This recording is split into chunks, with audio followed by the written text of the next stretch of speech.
Well, good midday to you, one and all. It is our prayer that God is blessing and providing what you stand in need of every step of the way, every part of your existence. We are grateful for His power being a part of us, even as we speak right now. Hey, Kathy, how are you? Good midday to you. We are so glad that you are here with us.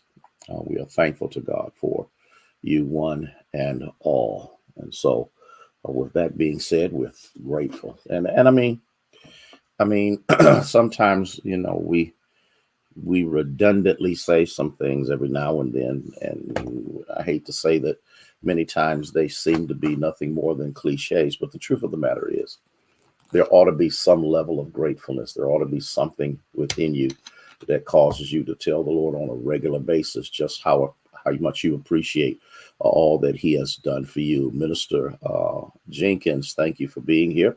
Thank you for sharing. I appreciate that. Katrina Foster, bless your heart for being here. Sharon Bryant, so glad that you are here with us on this great day. And Katrina, we pray that God is blessing you over and over again and giving you what you stand in need of to be effective and efficient in all that you do. Thank you, Tamika, for sharing. Thank you so much. Good midday to you. And we're grateful and thankful for you, one and all. Cecile, good midday to you. How you feeling? Wendy, praying all is well with you and yours. And again, we're just glad to be here. Barbara Foots, bless your heart for being a part of this moment of learning and expanding of the kingdom of God, whereby we are able to be and to do everything that God would have us to do. Doe, pray that all is well. Valerie, and how are you? Okay. Debbie Johnson, thank you for being here. Hope Dad is doing well. We continue to pray for him. Stephanie Hurd, Elder James Mansell, thank you so much. Rhonda Fletcher, good midday to you. And thank you for being a part of this moment. Please share. Please share. Hit that share button. That would just be just awesome. Okay. And that would help us. Or as Grandmama said, it would help us out tremendously. And we're going to continue to pray for your dad, Valerie White. Sheila Taylor, hope all is well in the capital city. And we thank God for medical miracles, Thea Grace. That's right. It was an amazing thing, Sandra Overton, that when we went up yesterday, yesterday to see him after morning worship. And so they had him in a restricted area, but they had lifted the restrictions. Gaither Blair, thank you for being here. And we went in, and he was happy to see his great grandmother. And then he came over to me, and I picked him up, and he just kept burying his little head in my chest. And I told him, I said, I miss you too. And so we are thankful that he is well. Chaplain Hearns, Elder Pamela Mansell, thank you for being here. The thing that was amazing about this little boy, because he was just doing his thing, is the Lord worked it out so that when we got there, they released him. And so we were grateful to God. So we had fun with him and doing what we do, but keep him in prayer because he has the flu. And we really want to make sure that this little boy gets well quickly. And so we're grateful to God for that. But he was not, thank you, James. I appreciate that, sir, for letting us know all is well. He was not letting us go out that door without him. And so he came walking out the door with us, and we thanked all of the nurses for everything that they did. Elder Clay Johnson, bless you for being here. Because you know what?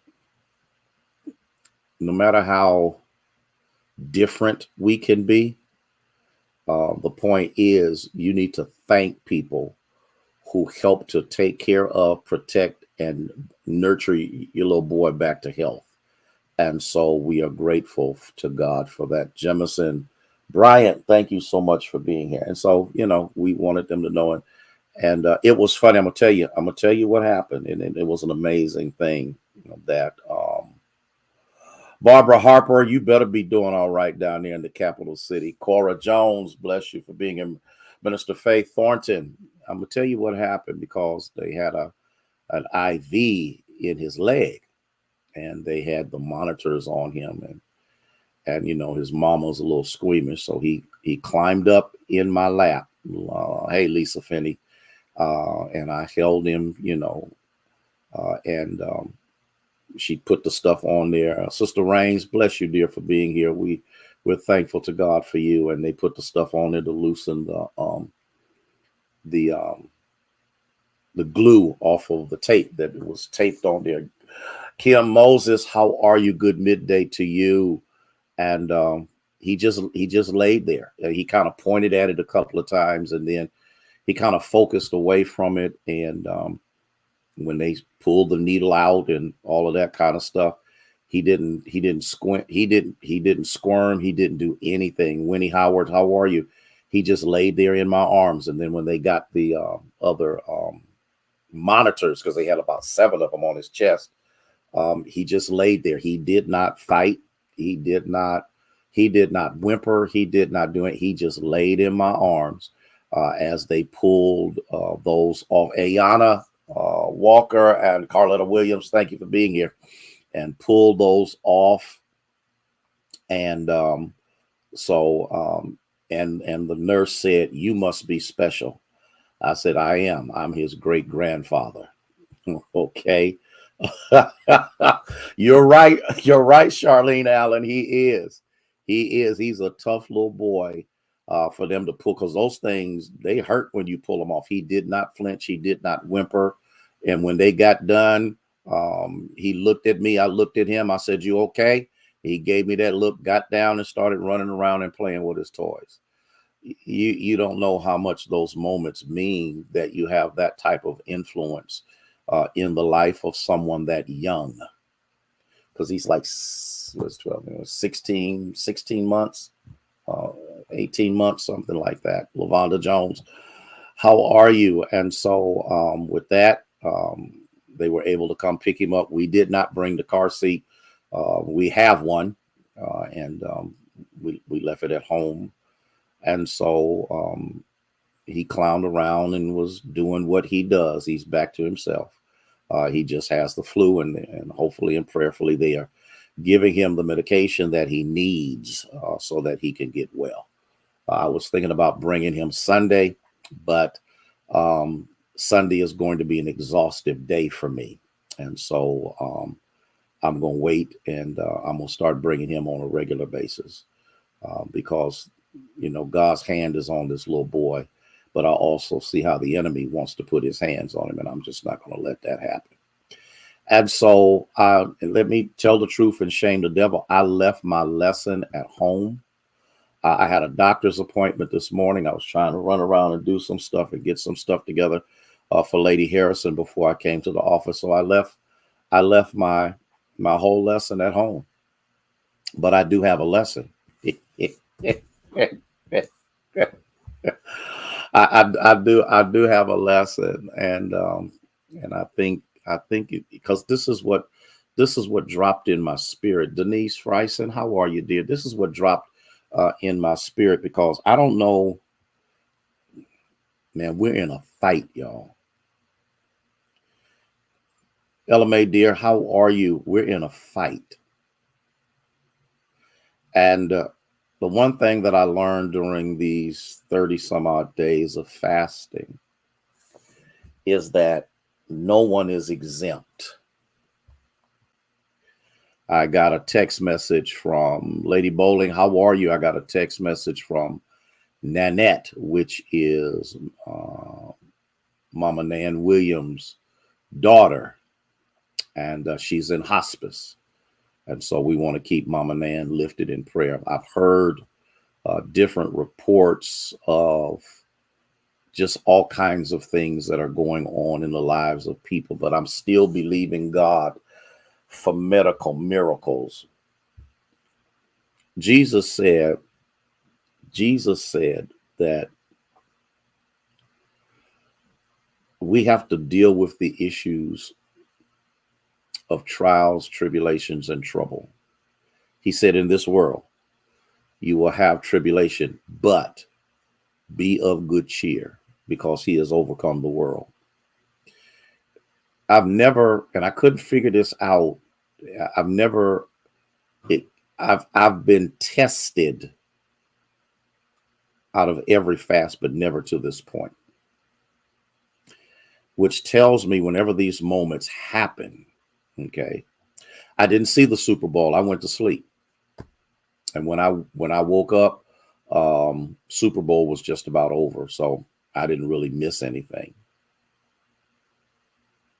Yes. Needs. Hey, Giovanni Mosley, how are you? And so, did I miss anything? No, because I actually needed the rest. Whenever there is that level of antagonistic activity, Marcus Dillard, how are you, sir? Whenever there's that level of antagonistic activity, it is because there is something greater on the other side of it. And the thing that we have to learn in the midst of our fight is that where the fight really is, because here's what can happen. Erica Morris, how are you? Here's what can happen. The enemy can get us so busy fighting each other, we forget who we should be fighting. I wish I had 5 people that caught what I said. He is masterful at distractions, and he will do everything within his power to bring some, because he can't make us do anything. Jalada Assalam, how are you? Listen to what I'm saying. And I'm fighting back.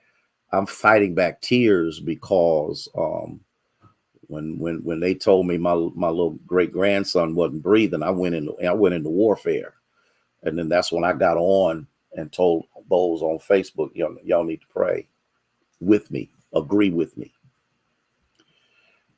And so what you have to understand is we are fighting for our families. We are fighting for our neighborhoods.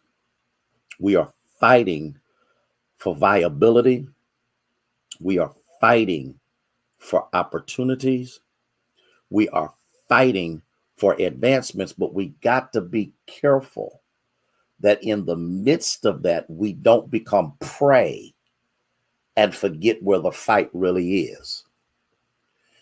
And so we got to get this. We got to understand this. We got to grasp this, and we've got to wrap our minds around this so that we can understand. Because whenever there is any antagonistic activity going on, you have to get beyond the person. If you remember when Peter told Jesus, now, there ain't none of that gonna happen because I'm gonna handle this myself. Ain't nobody gonna kill you. And he said, "Get behind me, Satan." Now you notice that he didn't say, "Get behind me, Peter," but he said, "Get behind me, Satan," because he understood quite clearly what the proponent or the catalyst or the impetus or the motive for his speaking was coming from. And so I want to look at Ephesians chapter 6 and verse 12. And because it dropped in my spirit, because when I went through my things, I was looking for my stuff and I couldn't find it. And I did. I panicked for a minute. I was like, oh God, what am I going to do? And the Lord said, really? Really? You out of all you just been through, you panicking over this? He said, go here and take a look at this. And when I looked at this, he says, for we wrestle not against flesh and blood. I wish I had 5 people. The fight is not between humans. And as much as I would love to fight Donald Trump, the thing that I have to understand, Chaplain Hearns, your mom's been released. No matter what, remember what I said to you? Remember what I said to you? That she may not respond to medication, but that she will respond to prayer. Minister Marcia Walker. Ooh, I'm feeling this all down in my spirit. And so what we have to recognize is that it's not the people, but it's the personality that is using the people to project wickedness. Ah, my God. Paul says, for we wrestle not against flesh and blood. But then he goes on, he says, but against principalities and against powers and against rulers of darkness of this age, against spiritual hosts of wickedness in heavenly places. Good midday to you, Jaleesa Monet Thomas. Listen to what I'm saying. Listen to what I need us to understand in the midst of this. It's the battle is in the heavenlies because he is the God of the air. He's in charge of influencing and motivating people to hear the things of evil and things that are not of God. But what we need to understand is that we don't have good. Forsake Cummings, bless you. Thank you for being here. Listen, I hope somebody is catching this. LaShawn Farmer, I hope somebody is catching this. I need you to understand we need to cut all of the foolishness out between each other and start going on our knees. That's what we're going to do. That's what we're going to do Tuesday at 6:30 here at the church. And yes, I'm going to stream it. But we're going to be, for those that want to be here in person, we're going to be in the upper fellowship hall. Listen to what I'm saying. We are coming close to the end of the fast, but we are not coming close to the end of the fight. We're coming close to the end of the fast, but we're not coming close to the end of the fight. For we wrestle not against flesh and blood, but against principalities and against powers. And all of this stuff that comes out of darkness, out of the darkest crevice of the corrupted heart of the evil one. These are the things that are being flown and flawed and thrown into the minds. Laverne Hearns, how are you?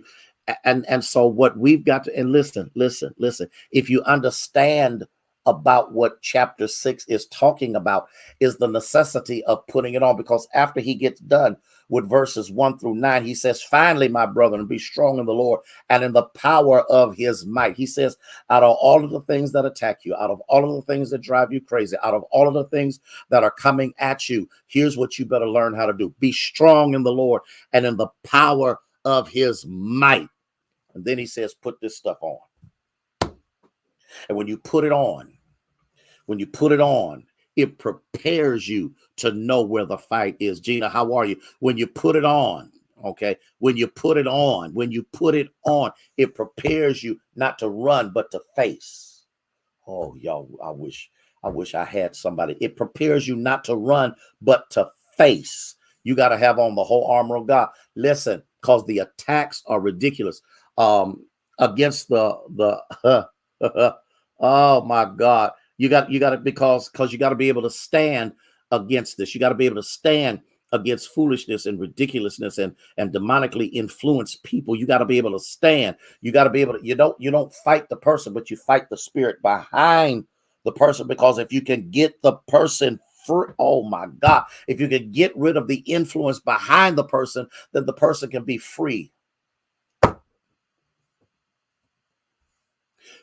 This age is so devilishly wicked. I thought it was wicked in the times of my parents and my foreparents, but there is a new level of wickedness that has rose up in this nation. And I'm a firm, listen to me. I am a firm believer that when the enemy rises up and launches a tremendously diabolical attack, it's because I'm right at the precipice of victory. I'm right at the precipice of breakthrough. I'm right at the precipice of healing. I'm right at the precipice of getting that which God has already preordained for me to have, that I had to go through that moment to prepare me to receive what God has in store. See, y'all, Erica Forney, I don't think y'all ready. I don't think y'all wasn't really ready for this. I think that's why God let me leave my lesson at home so I could get into this, because we are fighting. We are fighting. I'm gonna tell a story. I can't think of his name. Kim. What was the gentleman who came to church yesterday? I don't mean to put you on the spot like that, but he's running for Senate out of the 6th district. Was in worship with us yesterday. Michael Kirkchak was with us in worship yesterday. And I don't know what his denominational affiliation is or political affiliation is. Okay. And so Kirkchak, yes, thank you. And so as he sat there, he introduced himself to me. I had Kim introduce herself to him.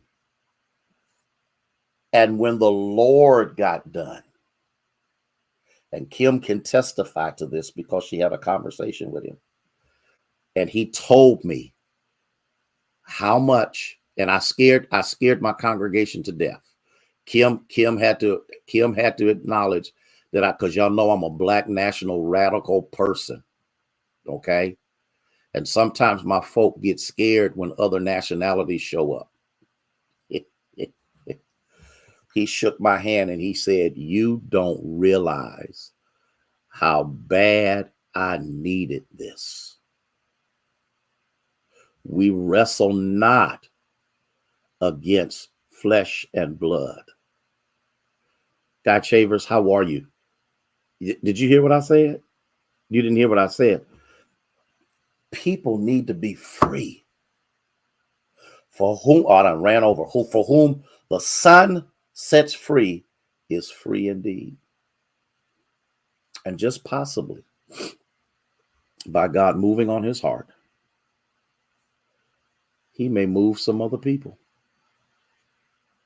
I gotta go.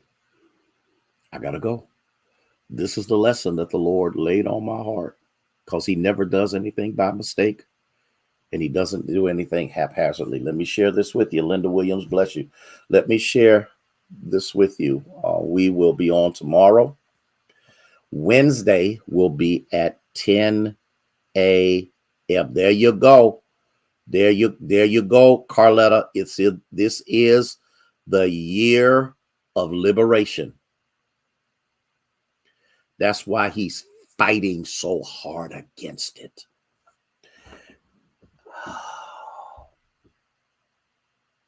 And what I'm trying to get us to recognize and understand is that when people get a dose of God through Christ in truth, empowered by the Holy Ghost, I gotta go. Wednesday will be at 10 a.m. There will be no Snapshot Thursday. I have to be in Columbus. And then we'll come back together on Friday. It's my fault, I have the How to Study the Bible books. I forgot. I have them. If you ask for it, I have it here. If you don't stop by to pick up the books, I will have them for you Sunday. If you are interested in the church cruise in November, it's like about $700-800 per person. That doesn't include the airfare, but I got some credits. I forget how many thousands of dollars of credits that I have that can go toward helping to reduce the airfare. If you're interested, I need you to call 330-746-1217. Now, it has to be church members first only right now. I'm sorry, I forgot. I was doing good to preach yesterday. I still don't have my voice back. My doctor has prescribed some medication for me to take, and he told me once I start taking it, the first hour I have to sit up so I don't have issues with acid reflux, because they have to be very careful with me to make sure that I don't know the dates. I'll give them to you. I'll get that out. I'm gonna put this out in a robocall. This is the easiest way for me to get this out right now. But I've learned something. Sometimes people will send folk to you to get truth from you. I done went 5 minutes over. Y'all have a blessed day in the Lord. I'll see you tomorrow. May God bless you and keep you. Same time, same station is our prayer.